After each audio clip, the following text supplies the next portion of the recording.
I grew up in a house where I could come and go as I pleased at a very early age. I had a hard time understanding what it truly meant to love myself. The more I forgive everyone else, the more I'm able to forgive me. I grew up in a house that my dad left when I was 1.5. My mom raised 3 unruly boys, and I was probably the most unruly of them. Sorry, Mom. And at the end of the day, my mom was struggling. You know what I mean? She was terrified. She was very young, 20s with 3 kids and nobody to help. She did her best to find a job, put us all in daycare, and she just did the best that she could. But she didn't have a lot left. And this sounds terrible to say, but like we didn't make a connection. So I grew up in a house where I could come and go as I pleased at a very early age. At 10 years old, I could be miles away from the house at midnight and nobody really knew. Back in the days when they had to put commercials on the TV to remind the parents that they had kids somewhere. Like, hey, where are your kids at right now at 10 o'clock? But it was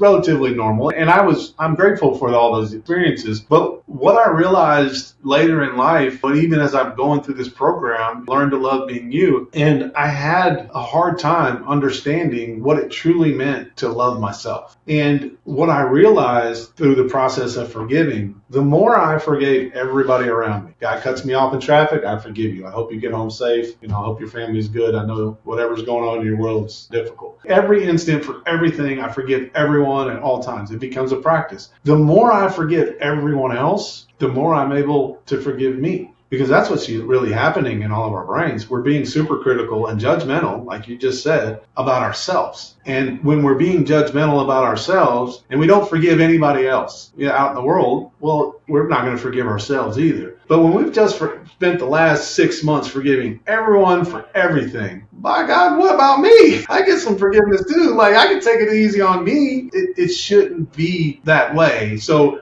that came full circle for me with just the whole learning to love myself. I actually started to feel true compassion and love towards myself through forgiveness of others. It just kind of, after a while, you can't be that judgmental of yourself if you're forgiving everyone else.